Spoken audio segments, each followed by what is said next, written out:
Hello guys, welcome back to another video. As you can see, a bit of a different one today. We have the carburettor from the BMW E12 520 that was sat in a barn for around 30 years. As you can see, we have it all dismantled and we are going to be giving this a good thorough clean, and we're going to be doing a full rebuild on it. Before we get into things, as usual, give this video a like. It really does help me out and it shows your appreciation.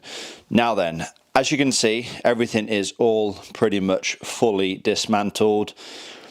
I don't really know my way around a carburettor. I've just kind of took things off that looks like it can be taken off. I don't have the rebuild kit with me yet.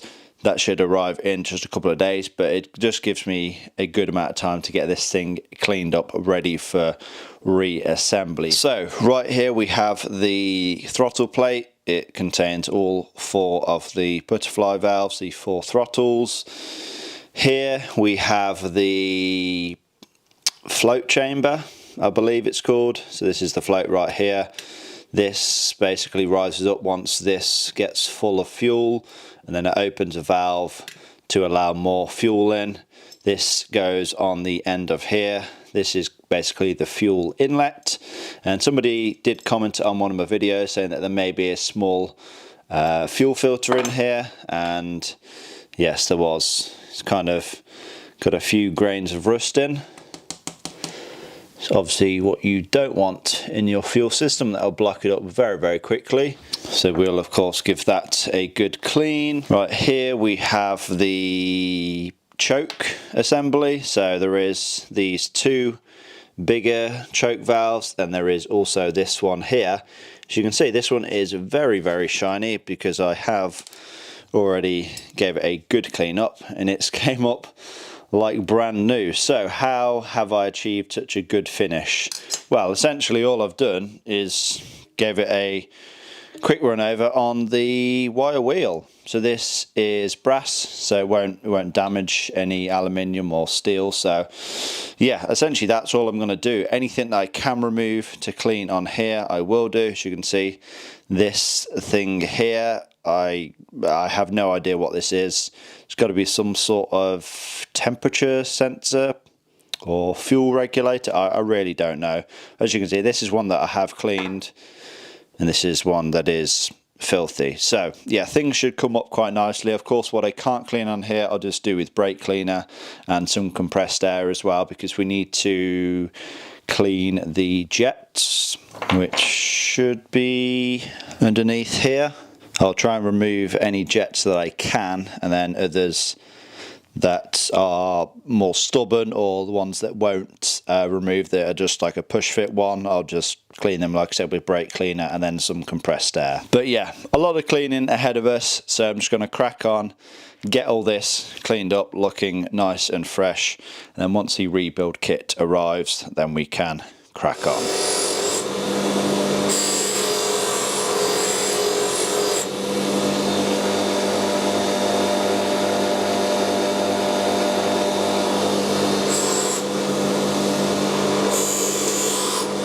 So just quickly then, after about a minute on the wire wheel, here is how one of the choke valves are looking. Virtually brand new, nice and shiny, and here's how it kind of looked before. Big difference, right? Right, let's crack on and get the rest done as well. Okay then, so as you can see, everything is all now properly stripped down as far as I can go. I'm not gonna lie, I don't know exactly what every single piece in this collection does or is, but whatever I could remove, I have removed. I have thoroughly went through all of the passageways as well with some brake cleaner and some compressed air, so I'm fairly confident that everything is clean that needs to be cleaned. And good news, the rebuild kit has arrived courtesy of Classic Carbs. If you do want to get yourself one of these, or if you want to check out Classic Carbs, they supply rebuild kits for a whole bunch of different carburetors, check them out. There will be some links down in the description box below. As you can see, this is for the Solex 4A1. It's in a whole bunch of Mercedes-Benz, but of course it's in the M20 carb engine as well, which is exactly what this is. But yeah, the hard work is done. All of the cleaning is done. It should now be the nice, easy, clean job of just reassembling everything, of course, with using our shiny new fresh parts. So yeah, enough rambling. Let's get to it and let's get cracking.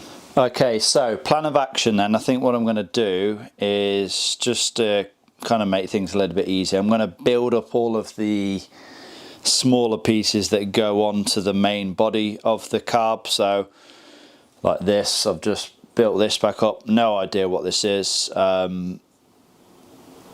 think it's coolant that goes in and out of here. There's kind of like a spring and a piston inside of there. No idea what it does, but yeah, some things like that. I'm going to build all these up, and then yeah, then we can begin, you know, building the main body of it. So then this right here, this is the automatic choke system. I don't know if it worked originally. When I say originally, I don't know if it worked before I took it off the car. Obviously we know we've got the engine up to temperature, but I can't really see anything that could be broken inside. Obviously we have completely disassembled everything. It's all had a good clean out. So hopefully, fingers crossed, once we put all this back together, it then works. You know, I can't see anything that could be broken inside. I don't know exactly how it works. It must work like a thermostat. I don't know, it expands or contracts with the heat, and then yeah, I guess it opens up the choke valve once it heats up to let more air in. That's the only thing I can think of. But yeah, we'll get all this reassembled along with all of the other little bits and bobs that have to go onto the carb, and then we will build up the carb itself. We'll put all the throttle plates back in and all the rest of it, and then we'll see kind of how we're looking once we get to that stage. Okay, so as you can see, the automatic choke assembly is now fully rebuilt. A little bit fiddly getting this back together. This top part, which holds the coil spring, and you need to make sure it goes on properly, goes onto this lever properly. You'll know if it's on properly because it won't spring back as it does. If you don't put it back together, it's either going to be rich all the time or it's going to be lean all the time. So yeah, everything put back together. I could not remember how to put this back together off the top of my head, but Gentle's Garage, if you haven't already checked out his channel, I'll stick a link in the description. He's pretty much the only person that I know on YouTube that has a BMW E12 and is actively working on it. So massive thanks to you, mate. You did send a PDF with the whole carburettor assembly, and yeah, I wouldn't have been able to put this back together just from memory. So yeah, just been looking through the diagrams, seeing how everything goes back together, and it's very interesting as well because you can see kind of how everything works. So yeah, this is definitely coming very, very handy to me. I've also replaced the vacuum hose. There's only a small section for a nice shiny new silicone one.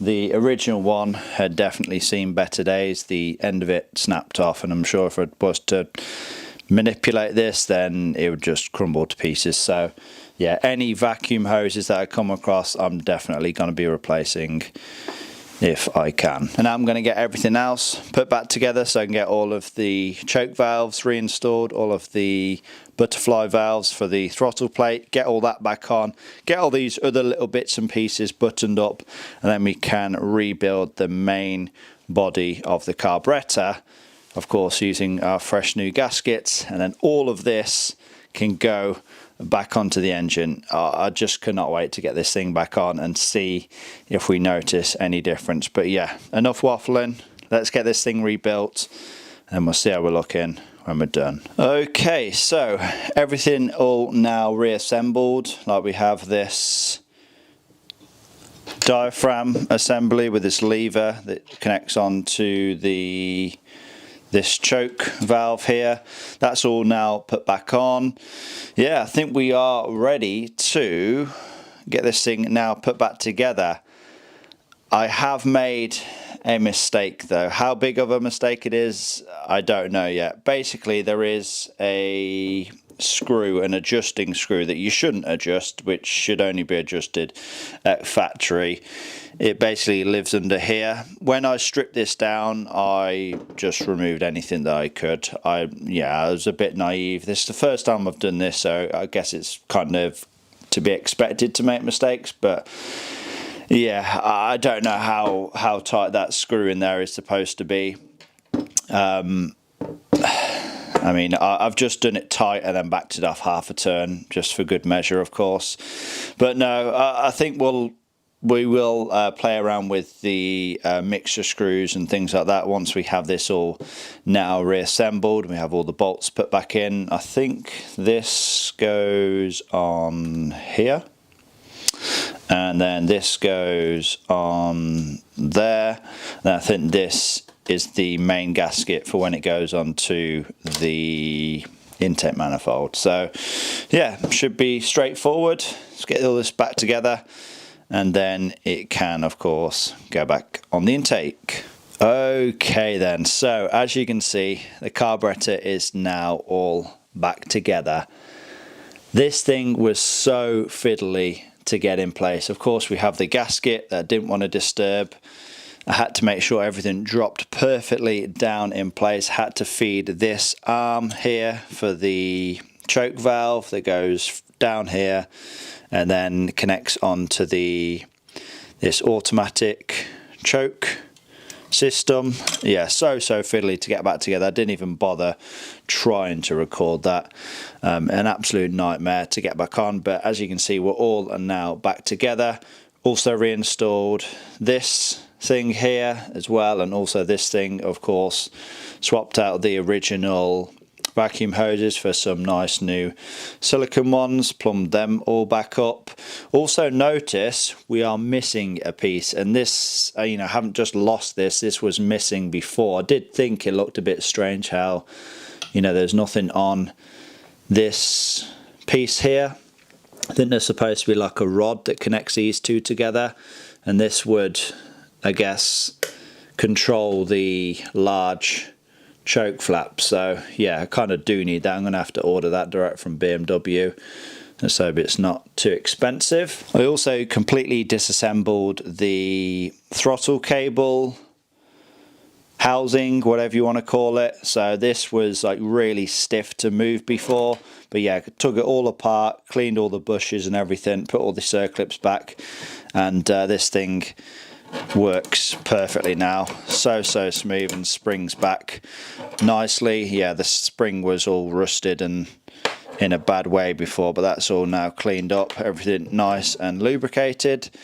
So this is now all ready to go back onto the car. However, I am going to save that for the next video, because this really is only the beginning. We still have a whole lot of work to do. Of course, the carburetor needs to go back onto the engine, and then we need to do all of the tuning. Still need to adjust the valve clearances, still need to do the ignition timing, and then we need to adjust the mixtures and things on the carburetor itself. This is all new to me. I've never done anything like this before. You know that I'm from an era where fuel injection was very much, the thing. Like I said, this is the first carburetor that I've ever worked on, first carburetor engine that I've ever worked on, so it's all completely new.